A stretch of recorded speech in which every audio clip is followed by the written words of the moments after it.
saya berusaha adil ya menyampaikan dua sisi ya, yang wanita iya, yang tolong casnya dicabut. Ya, jadi saya berusaha menyampaikan dua sisi. Cuma memang kali ini saya tinjau dari aspek yang wanita dulu, yang istri dulu. Ya, tapi teman-teman kan tahu sendiri, kadang-kadang juga saya meninjau dari aspek pria, soal tanggung jawab dan seterusnya gitu. Nah, ini saya mau ngomong ya, kita di sini pasti ya seorang ibu, seorang istri gitu ya, atau orang yang punya istri gitu. Kan kita gitu semua, ya kan? Nah, ini kejadian nyata, ya. Sebenarnya Islam udah kasih solusi, tapi kita kadang-kadang tidak melakukan, ya kan? Sehingga akhirnya apa? Nah, perlu beberapa langkah antisipasi. Apa untungnya? Apa untungnya? Apa kelebihannya? Kalau wanita berbisnis, kalau wanita itu menghasilkan, ya kan? Apa keuntungannya? Apa kelebihannya? Pertama, mengantisipasi kalau suami kurang fight. Ini kenyataan, ini fakta. Saya ketemu di mana-mana, ya. Ini kejadian. 20-25% ya, saya sempat ngobrol juga waktu itu sama financial planner. Ini terjadi di Indonesia. Kalau luar negeri saya kurang paham. Tapi banyak laki-laki yang nggak fight cari nafkah.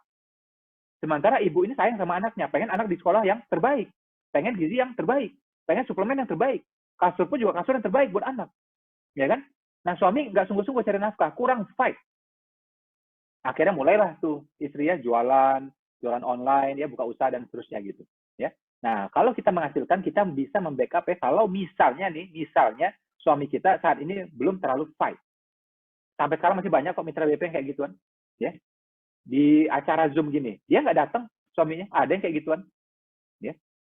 Mending kalau kaya raya, ini nggak juga gitu. Terus gimana cara biar sukses? Gimana cara biar mapan? Gimana cara biar kaya? Wong selama ini caranya nggak berhasil kok. Nah, kalau nggak berhasil, ya belajar. Gitu. Dia nggak belajar. Gitu. Kan bingung kan, kita mau dekati dia pakai apa coba itu. Ya kan? Nah, sembari kita dekati dia, sambil kita mendoakan dia, ya sudah, yang wanitanya fight dulu. Ya. Anak nih nungguin. Ya, anak nih nungguin. Mau sekolah yang macam apa ini? Ya, mau vitamin suplemen seperti apa ini? Mau beras yang seperti apa ini? Beras itu ada grade-nya.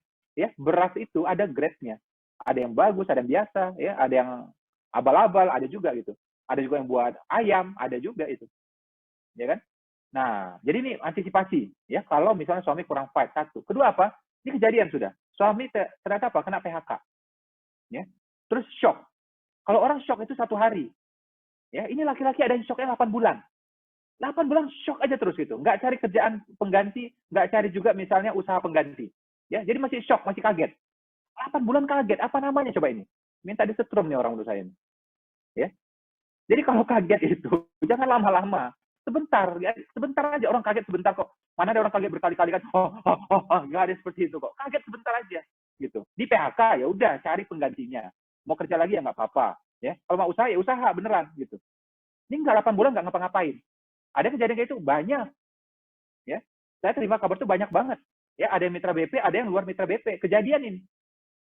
Ini demi Allah satu pun saya nggak ada ngarang-ngarang. Ini kejadian semua ini, ya. Nah, akhirnya apa? Mau nggak mau istri yang nambelin, cari nafkah kan gitu. Walaupun sebenarnya tidak kewajiban dia. Ya, bukan kewajiban dia. Sama sekali tidak. Gitu. Ya. Atau apalagi suami meninggal duluan. Statistik menunjukkan laki-laki di Indonesia meninggal 4 tahun sampai 6 tahun lebih awal. Itu statistik. Ya. Makanya ayah saya juga udah nggak ada. Ayah mertua juga udah nggak ada. Saya lihat di sekitar saya juga banyak tuh yang om udah nggak ada. Ya. Yang ibu-ibu lebih panjang umurnya. Statistik. Ya, karena wanita ini dilatih sama Allah untuk kuat fisiknya ternyata. Dengan apa? Dengan haid. Itu melatih fisik. Dengan apa? Dengan hamil, dengan menyusui, dengan melahirkan. Itu fisiknya makin kuat sebenarnya. Ya. Kalau adu panco gitu ya laki-laki perempuan ya pasti laki-laki menang. Tapi kalau ngomong endurance, ketahanan gitu ya. Nah, itu wanita kuat. Makanya manusia dan mamalia secara umum itu betina lebih panjang umur. Karena dia terlatih dalam melahirkan, ya, menyusui, ya, termasuk juga pengasuhan anak gitu. Ya. Ini fakta. Secara umum laki-laki lebih cepat meninggal. Ya, makanya teman-teman di Zoom ini, nah, coba cek ya, itu kalau merasa dirinya laki-laki, kemungkinan besar cepat mati. Ya. Ya, maksudnya lebih cepat meninggalnya ketimbang istrinya secara statistik. Tentu pengecualian itu ada, ya ada, gitu. Tapi lihat aja umumnya nanti cek deh BPS cek, ya termasuk juga statistik di dunia, angkanya ketemu sama itu. Ya, laki-laki lebih cepat meninggal. Ya, nah. Kalau hukum Islam, makanya saya bilang tadi, Islam udah kasih solusi, cuma kan kita nggak menerapkan sungguh-sungguh. Wanita kan nggak harus cari nafkah. Jadi kalau suami meninggal gimana? Ditanggung lagi sama ayahnya nafkah itu. Atau pamannya, atau saudara laki-lakinya. Tapi kan kadang ayah kita udah nggak ada, paman kita udah nggak ada, atau mungkin paman kita juga miskin, ya, atau mungkin abang juga miskin, atau abangnya kaya tapi nggak peduli, gitu. Atau kaya tapi sekedar aja bantunya kan, namanya bantu kata dia, sekedar-sekedarnya aja gitu. Ya nggak mungkin ponakan di sekolah yang terbaik, mungkin nggak kayak gitu cara pikirnya kan. Sementara kita pengen anak kita sekolah yang terbaik gitu. Itu ada duit semua, ya duit semua. Kayak tadi saya dengar kabar ya, ada berita ya, bagaimana tokoh YouTubers lah ya, YouTubers juga ada selebgram gitu ya, Kanada, ya dia udah betah tinggal di Indonesia. Ternyata pas anaknya mau masuk sekolah, dia nggak jadi.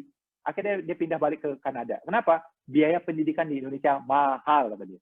Ya, orang kita netizen ya, itu banyak mulutnya nyinyir. Ya mereka belum pernah keluar negeri soalnya. Di luar negeri itu negara maju, sekolah itu murah-murah. Ya Jepang murah, Belgia murah, Belanda murah, gitu kan. Nah Indonesia ini negara berkembang itu malah mahal sekolah itu. Ya karena pemerintah tidak ngurusin sampai ke sana, diurusin sekedarnya aja. Jadilah sekolah negeri gitu, ya kan. Nah kita nih sebagai apalagi wanita kan, ibu gitu, pengen anak tuh sekolah terbaik, sekolah favorit, gitu, ya kan. Nah suami udah meninggal duluan, punya abang hidupnya susah. Katakanlah uangnya lumayan, tapi nggak punya kesadaran bantu adiknya, misalnya, adiknya yang perempuan ini. Atau pengen bantu, mau bantu, tapi sekedarnya aja, namanya bantuan, ya sekedar hidup-hidup gitu aja gitu, ya kan.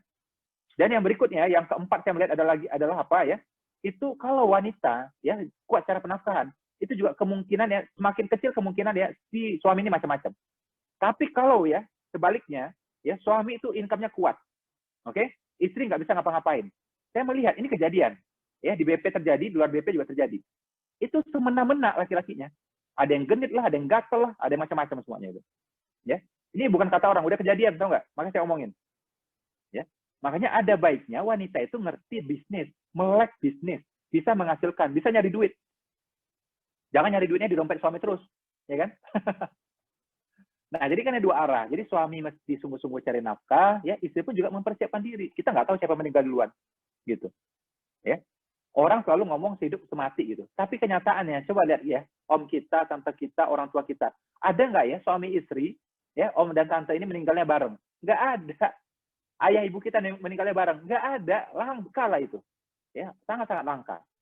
Ya, biasanya itu terjadi kalau perjalanan, ya, misalnya perjalanan, ya misalnya naik kapal gitu ya, atau tenggelam gitu, ya udah dua-duanya meninggal gitu, ya. Tapi kalau kejadian nyata nggak pernah itu bareng, ya, nggak pernah itu bareng, ya. Nah, makanya si istri ada baiknya mengantisipasi, ya. Islam mengajarkan antisipasi, ya.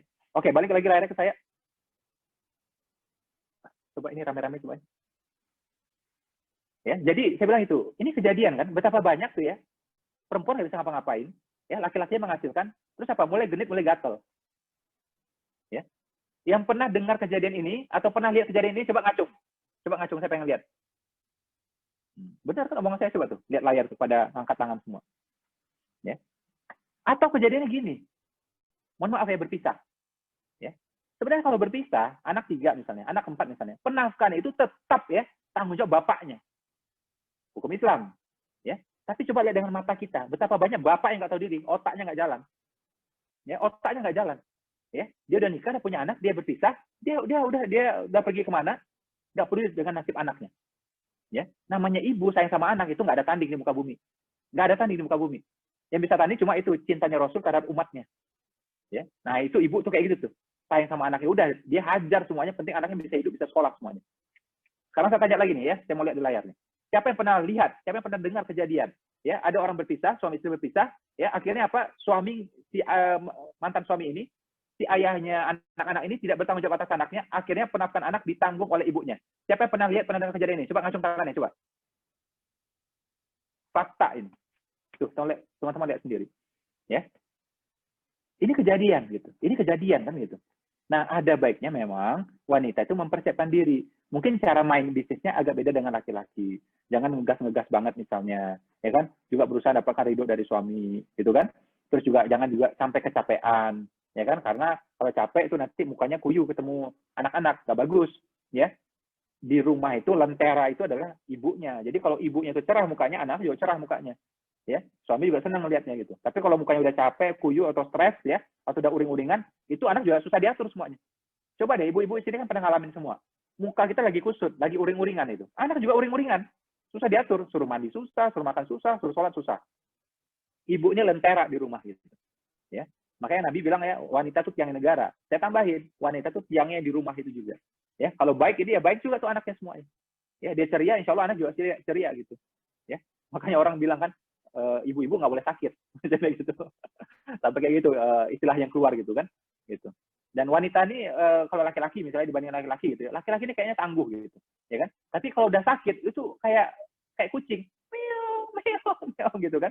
Jadi kolokan gitu kan. Nah, sementara kalau wanita sakit ya tetap aja dia beresin semuanya, gitu. Nah ini bedanya, ya ini bedanya gitu. Oke, makanya saya bilang saya lagi ada baiknya wanita melek bisnis, ya, ngerti cari uang, ya. Di BP ini solusi banget. Dan kita nggak jauh-jauh cari contoh. Khadijah kok wanita paling mulia. Wanita pertama masuk surga itu Khadijah. Tahu nggak? Setelah nabi-nabi itu ya. Kemudian laki-laki pertama masuk surga. Siapa? Abu Bakar, orang kaya. Ya. Yang kedua siapa?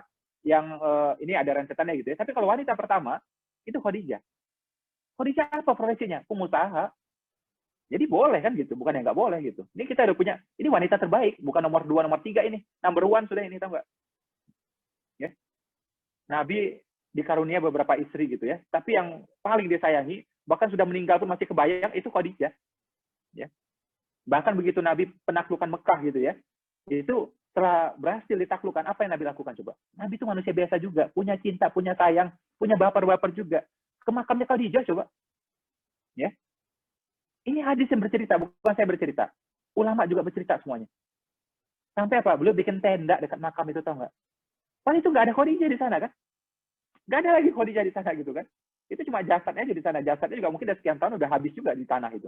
Ya, kalau di Arab Saudi itu kan 2 tahun tuh jasad tuh udah habis dia. Ya, ruhnya juga nggak ada di sana gitu. Ya, tapi itu namanya Nabi kan, dia manusia juga kan, sayang juga, baper juga ya, dan ya itulah dia masih pengen lihat makam itu seperti apa gitu. Bikin tenda coba sebelahnya. Nah itu Khadijah pengusaha. Ya, contohnya real depan mata kita ada gitu. Jadi nggak salah insya Allah sama sekali. Ya, yang penting itu ridho suami. Ya, jangan sampai ngegas banget gitu kan. Nah, andai kata memang lagi ngebut ya, pas ini kayak bawa mobil, ya pastikan penumpang aman. Pastikan penumpang merasa nyaman. Ya, jangan kita ngebut sendiri, penumpang nggak enak. Ya, kalau pernah nyetir mobil tahu tuh ilmu kayak ginian. Kita udah ngerti nih, ya, gitu kan. Tapi jangan sampai penumpang tidak nyaman dengan bawa mobilnya kita gitu. Ya, jadi kalau ada ini ya kita ngerem, ya jangan mepet-mepet banget. Tapi kalau kita sebenarnya paham-paham aja gitu, kita mepet pun nggak apa-apa gitu. Tapi kan penumpang tidak nyaman. Nah, sama juga nih kayak wanita berbisnis ya, itu jangan sampai juga penumpang ini nggak nyaman gitu. Ya, karena kita asik ngegas sendiri aja gitu. Orang deg-degan terus ya, atau ya itu kan uring-uringan jadinya.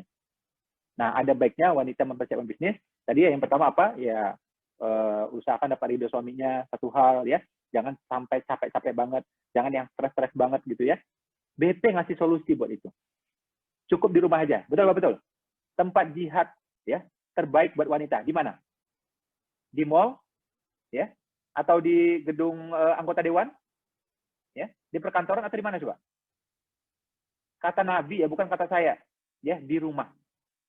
Mau bantah-bantah sama Nabi ntar. Jangan bantah saya. Saya cuma nyampaikan ulang. Yang terbaik itu di rumah. BP ngasih solusi dari hal kayak gituan. Dari rumah nyetak rupiah coba. Ya, dari rumah nyetak rupiah. Ya, sampai tetangga bilang kita apa? Pelihara tuyul. Ya, karena kita nggak keluar rumah, ya kan? Tahu renovasi, tahu motornya ganti, ya kan? Tahu ada mobil masuk gitu kan? Tetangga ada curigaan itu, ya? Dianggap ngepet atau jaga lilin gitu. Padahal enggak. Kita nggak ada jaga lilin, kita jaga imunitas aja, ya kan? Dengan jaga notification yang masuk, kan udah gitu doang gitu kan. Nah, jaga notification gitu ya. Notification artinya apa? Cuan, kan gitu. Ya. Nah, udah ada nih solusi. BP saya hadirkan sejak awal untuk kayak gituan. Solusi beneran. Ya. Dan memang Indonesia ini memang fakta yang sangat nyata kan, 60% wanita ya. 60% UKM di Indonesia dikelola oleh wanita. Menurut data Kementerian Ekonomi dan UKM. Ya. Kita lihat di pasar wanita banyaknya gitu ya. Nah, ini kan harusnya laki-lakinya gitu, mestinya. Cuma laki-laki nggak sadar kan banyak kayak gitu. Ya. Jadi ini ya argumen saya kenapa ya ada baiknya baiknya wanita itu mulai bisnis ya dan berbisnis dari rumah, dan BP ini solusi.